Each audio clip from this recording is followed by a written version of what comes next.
दोस्तों, मैं हर्षिता। आप देख रहे हैं लोक समाचार 24/7 प्रतिदिन एक जज्बा। तो आइए चलते हैं आज की कुछ खास खबरों की। फ्लाई ऐश प्रवाहित करने से जल स्रोत में प्रदूषण, बिजली घर संचालकों को कोई परवाह नहीं। कोयला आधारित बिजली घरों के संचालकों पर फ्लाई ऐश से संबंधित दुर्घटनाओं के लिए जुर्माना लगाने और पीड़ित स्थानीय निवासियों को मुआवजा देने के प्रावधान के बावजूद ऐसी घटनाएं देश में निरंतर होती रहती हैं और मुआवजा का पूरा भुगतान कभी नहीं होता। इसके अलावा फ्लाई ऐश मिलने से प्राकृतिक जल स्रोत भी प्रदूषित हो रहे हैं। एक नए अध्ययन ने पाया है कि देश के विभिन्न राज्यों के निवासियों को इन पर्यावरणीय दुर्घटनाओं की वजह से कई तरह का समस्याओं का सामना करना पड़ता है। यह report lest we forget a status report of neglect of coal ash accident in India May 2019 से 2021, जिसे Asar social impact advisors centre for research on energy and clean air CREA और मंथन अध्ययन केंद्र द्वारा तैयार किया गया है। यह रिपोर्ट भारत में अगस्त 2019 से मई 2021 के बीच कोयला आधारित बिजली प्रकल्पों में फ्लाई ऐश से जुड़ी दुर्घटनाओं की स्थिति के बारे में है। यह रिपोर्ट इस तरह की 8 दुर्घटनाओं के अध्ययन पर आधारित है, जिसमें मध्य प्रदेश, झारखंड, उत्तर प्रदेश और बिहार समेत 6 राज्यों में हुई हैं दुर्घटनाएं शामिल हैं। उत्तर प्रदेश के सोनभद्र जिले में अनपारा थर्मल पावर स्टेशन से निकले फ्लाई ऐश का उपयोग बहुत कम होता है और फ्लाई ऐश को नियमित रूप से रिहंद जलाशय में प्रवाहित कर दिया जाता है, जिससे रिहंद जलाशय का पानी प्रदूषित हो जाता है। रिहंद में प्रवाहित फ्लाई ऐश का 21% अनपारा थर्मल पावर स्टेशन का होता है। स्थानीय वासियों ने बताया कि पिछले कुछ वर्षों में ऐश पॉन्ड के प्रवाह से रोकने के लिए अनेक आदेश निर्गत हुए, पर 7-8 वर्ष बीतने के बावजूद स्थिति जस की तस बनी हुई है। रिपोर्ट के लेखकों ने कहा कि कुछ जगहों पर दुर्घटना के कई महीनों के बाद भी फ्लाई ऐश खेतों में पड़ी है। कुछ जगहों पर गांव के आसपास के कुओं में राख भरी हुई है।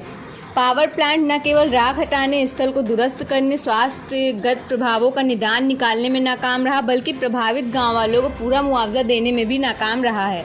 अध्ययन में पता चला है कि हवा में मिली राख की वजह से क्षय रोग, टीबी और सांस संबंधी बीमारियां समूचे केंद्रीय भारत में फैल रही हैं। इसका प्रभाव प्राकृतिक जल स्रोतों के गंभीर प्रदूषण के रूप में भी दिख रहा है, क्योंकि राख को सीधे नदी में डाल दिया जाता है। अध्ययन के दौरान मध्य प्रदेश के SR thermal power station, Vindhyachal thermal power plant और Reliance Hasan ultra mega power project, Uttar Pradesh के Anpara thermal power station, Odisha के Talcher thermal power station, Jharkhand के Bokaro thermal power station, Tamil Nadu के उत्तर चेन्नई थर्मल पावर स्टेशन और बिहार के Kahalgaon super thermal power station में कोयले की राख से संबंधित दुर्घटनाओं का आकलन किया गया है। राख से जुड़ी दुर्घटनाओं की प्रकृति और आजीविका पर प्रभाव से जोड़ते हुए मंथन अध्ययन केंद्र की सह लेखक सेहर रहेजा ने कहा कि संरचनात्मक रूप से अस्थिर ऐश पॉन्ड और रिसाव वाले ऐश स्लरी राख का घोल के पाइपलाइनों का विस्तृत अध्ययन किया गया है, जिनके कारणों खेतों और पूरे इलाकों को जहरीली राख कोल ऐश से ढक लिया है। इस विभिन्न राज्यों में हुई दुर्घटनाओं में समान रूप से देखा जा सकता है। ताज़ा दुर्घटना 15 जून को छत्तीसगढ़ के कोबरा में NTPC और ABC इंडिया पावर प्लांट में हुई, जिसमें ऐश डैम दरार आने से राख मकानों और खेतों में फैल गई। स्थानीय लोगों की आजीविका और स्वास्थ्य पर संकट उत्पन्न हो गया है।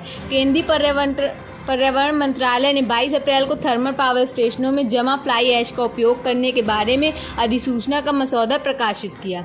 अधिसूचना ने फ्लाई ऐश का 100% उपयोग सुनिश्चित करने के लिए कोयला का लिग्नाइट आधारित थर्मल पावर प्लांट को 3 से 5 वर्षों का अतिरिक्त समय दिया और उसके अन्य प्रावधानों में फ्लाई ऐश प्रबंधन प्रणाली के टिकाऊपन को रखा गया है। इसे 22 अप्रैल से 2 महीने के लिए सार्वजनिक टिप्पणियों के खुला रखा गया था। मंथन अध्ययन केंद्र के पॉलिसी रिसर्चर श्रीपाद धर्मकारी ने प्रारूप अधिसूचना में उपयोगिता शब्द के प्रयोग पर सवाल उठाया है। प्रारूप अधिसूचना जैसे अभी है, उसमें फ्लाई ऐश के उपयोग और निपटारा में फ़र्क नहीं किया गया है। यह उपयोग फ्लाई ऐश को किसी गहरे इलाके में छोड़ देने या बेकार खदान में डाल देने जैसा है। उन्होंने कहा कि यह फ्लाई ऐश को वहां से हटा देने से अधिक कुछ नहीं है। उन्होंने इस तरह के कचरे का निपटारा करने में अधिक सावधानी बरतने की ज़रूरत को रेखांकित किया है। सह लेखक असर की मेधा कपूर ने कहा कि सभी फ्लाई ऐश दुर्घटनाओं में एक चीज़ समान है, वह पारदर्शिता, जवाबदेही और अनुपालन से प्रति औद्योगिक वचनबद्धता और ऐसी प्रशासनिक प्रणाली जो कानून को लागू करने, दंड देने और निगरानी करने में तत्पर हो, पर इसमें निरंतर कमी रही है। रिपोर्ट में आगे की कार्रवाई के लिए सिफारिशें भी शामिल की गई हैं, जिसमें कोयला की राख से संबंधित दुर्घटनाओं में आपराधिक मामला चलाने, ऐश पॉन्डों के लिए बाध्यता कार्य, नियमित तकनीकी आकलन, पारदर्शिता में बढ़ोतरी, सूचनाओं की सार्वजनिक उपलब्धता और संबंधित अधिकारियों को जिम्मेदार बनाए रखने के लिए नागरिक समाज का सामूहिक प्रयास शामिल है। खास खबरों को देखने के लिए सब्सक्राइब